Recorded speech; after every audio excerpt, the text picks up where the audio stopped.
Hello viewers, welcome செய்கிறேன் அக்மல் ஃபுட்டுக்கு. இன்றைக்கி சூப்பரான ஒரு சைட் டிஷ் வந்து செய்ய போகிறேங்க. இது பார்த்தீங்கன்னா சாம்பார் சாதம், ரச சாதம், இது கூட வந்து சூப்பரான ஒரு சைட் டிஷ்ஷாக இருக்கும். நீங்கள் வந்து சப்பாத்தி கூட வந்து வச்சு சாப்பிட முடியும்.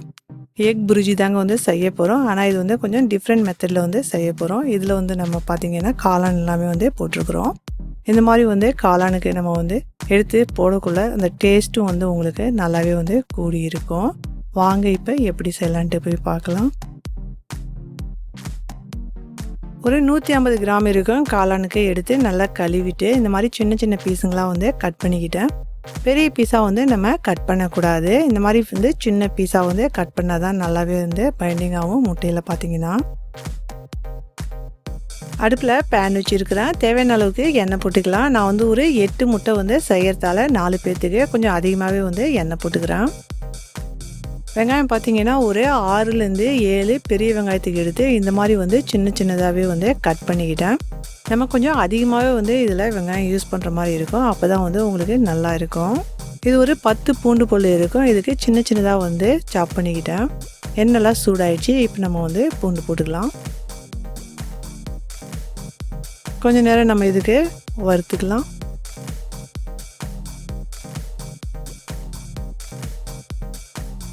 ரொம்ப கோல்டன் ப்ரௌனாக ஆகணுன்ட்டு இல்லை, கொஞ்சம் நேரம் நம்ம வந்து இதை வறுத்து விட்டுட்டு இதில் வந்து நம்ம வெங்காயத்துக்கு வந்து போட்டுக்கலாம். இந்த வெங்காயம் போட்டு நம்ம கொஞ்சம் நல்லா வதக்கலாம். கண்ணாடி பதத்துக்கு ரொம்ப கோல்டன் ப்ரௌனாக ஆகணுன்ட்டு இல்லை. ஃப்ளேம் பார்த்தீங்கன்னா நீங்கள் வந்து ஹை ஃப்ளேமில் வச்சு வந்து நல்லா வதக்கலாம். இதில் வந்து பச்சை மிளகாய் வந்து ஒரு 4லேருந்து 5 பச்சை மிளகாய் எடுத்து சின்ன சின்னதாக வந்து கட் பண்ணிக்கிட்டேன். காற்றுக்கு ஏற்ப மாதிரி வந்து நீங்கள் சேர்த்துங்க. நல்லாவே வந்து நம்ம வதக்கணும். இந்த மாதிரி வந்து வதங்கி வந்த பிறகு தாங்க வந்து சேர்க்கணும். ரொம்ப கோல்டன் ப்ரௌனாக வரணுன்ட்டு இல்லை. இது வந்து மட்டன் மசாலா 2 டீஸ்பூன் வந்து எடுத்துக்கிட்டேன். உங்கள்கிட்ட மட்டன் மசாலா இல்லைன்னா சிக்கன் மசாலா இருந்துச்சுன்னா சேர்த்துங்க. நல்லாவே வந்து டேஸ்டியாக இருக்கும்.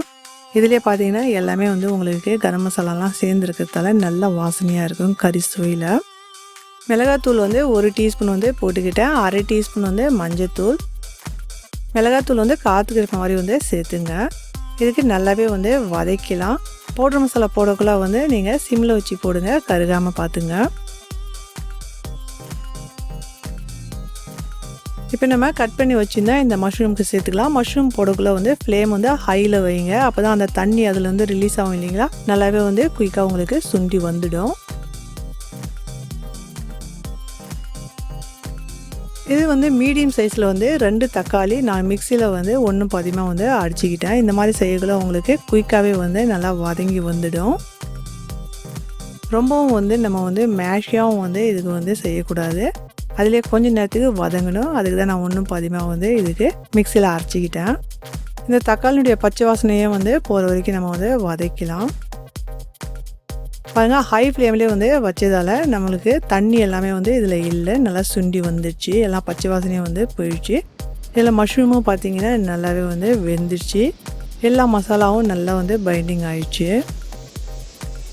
இப்போ இதில் நம்ம வந்து முட்டையை வந்து சேர்த்துக்கலாம். மீடியம் ஃப்ளேமில் வந்து இப்போ வந்து வச்சுக்கலாம் நம்ம அடுப்புக்கு.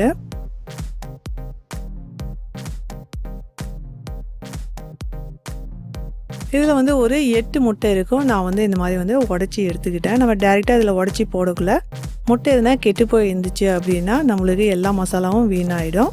இந்த மாதிரி தனியாக வந்து நம்ம வந்து உடச்சி எடுத்து இதில் போடக்குள்ள நம்மளுக்கு நல்லாயிருக்கும். இது வந்து நம்ம கிண்டி விடாத நம்ம 2 நிமிஷத்துக்கு அப்படியே வந்து வேக விட்டுடலாம். அதுக்கப்புறம் வந்து நம்ம இதுக்கு வந்து கிளறணும். பாருங்கள், இந்த மாதிரி வந்து ஒரு 2 நிமிஷம் வந்து விட்டுட்டு நம்ம வந்து கிளறணும். மெதுவாக வந்து கிளறி விடுங்க. அடுப்பு வந்து மீடியம் ஃப்ளேம்லேயே வந்து வைங்க. இப்படி நம்ம வந்து செய்யக்குள்ள நல்லா உதிரி உதிரியாக வந்து உங்களுக்கு இருக்கும். அந்த முட்டைக்கு வந்து அந்த ஸ்ட்ரக்சரும் கொடுக்குற மாதிரி இருக்கும். சாப்பிடக்குள்ள வந்து உங்களுக்கு நல்லா சாஃப்ட்னஸும் இருக்கும். இந்த மாதிரி மெதுவாகவே வந்து நம்ம கிளறி வந்து இதுக்கு வந்து கொடுக்கலாங்க. மீடியம் ஃப்ளேம்லேயே வந்து வச்சுருங்க. இதில் கொஞ்சமாக வந்து நம்ம கரியாண்டர் லீஃப் வந்து சாப் பண்ணி வந்து போட்டுக்கலாம். நம்ம இதில் போட்ட அந்த மட்டன் மசாலா நல்லா வந்து கறி சுவையாட்டம் இருக்குங்க. இதில் இருக்கிற அந்த கவிச்ச நாற்று கூட வந்து இருக்காதுங்க. அந்த முட்டையில் ஒரு விதமான வந்து சுமல் இருக்கும் இல்லைங்களா, அது இல்லாத நல்லாவே இந்த மசாலா எல்லாம் அதுக்கு கவர் பண்ணிடும். அவ்வளோ நல்லா இருக்குங்க. இந்த சேனலில் பார்த்தீங்கன்னா ரொம்பவே வந்து முட்டையை வச்சு விதவிதமான டிஷ்ஷுங்க எல்லாமே வந்து செஞ்சுருக்கிறேன். அதில் பார்த்தீங்கன்னா கத்திரிக்காய் வச்சு முட்டை மசாலா வந்து செஞ்சுருக்கிறேன் ஃப்ரை. அவ்வளோ நல்லா டேஸ்டியாக இருக்கும். அதே மாதிரி வந்து முட்டை சாதம் கூட வந்து செஞ்சுருக்குறேங்க. அதே மாதிரி முட்டையில் ஃப்ரைடு ரைஸ் கூட வந்து நம்ம செஞ்சுருக்குறோம். முட்டையில் பிரியாணி சொல்லிக்கிட்டே போக முடியுங்க.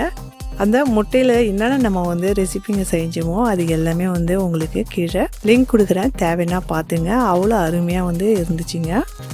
அதில் பார்த்தீங்கன்னா அந்த முட்டை குழம்பு, அதே மாதிரி எக் ட்ராப் கறி, இது எல்லாமே வந்து ரொம்பவும் வந்து விவருங்க. நல்லாவே வந்து பார்த்து என்ஜாய் பண்ணியிருக்காங்க. தேவைன்னா லிங்க் கொடுக்குறேன், பார்த்துங்க. பாருங்கள் முட்டை வந்து எவ்வளோ வந்து உதிரி உதிரியாக வந்து வந்திருக்கு. ஃபஸ்ட் டைம் வாட்ச் பண்ணுறவங்களா இருந்தீங்கன்னா மறக்காத சப்ஸ்கிரைப் பண்ணுங்கள். பக்கத்தில் இருக்க பெல் பட்டனுக்கும் ப்ரெஸ் பண்ணிக்கங்க. நான் போகிற ரெசிபி அப்போ தான் உடனுக்குடன் மொபைலில் வந்து அப்டேட் ஆகும். Enjoy food.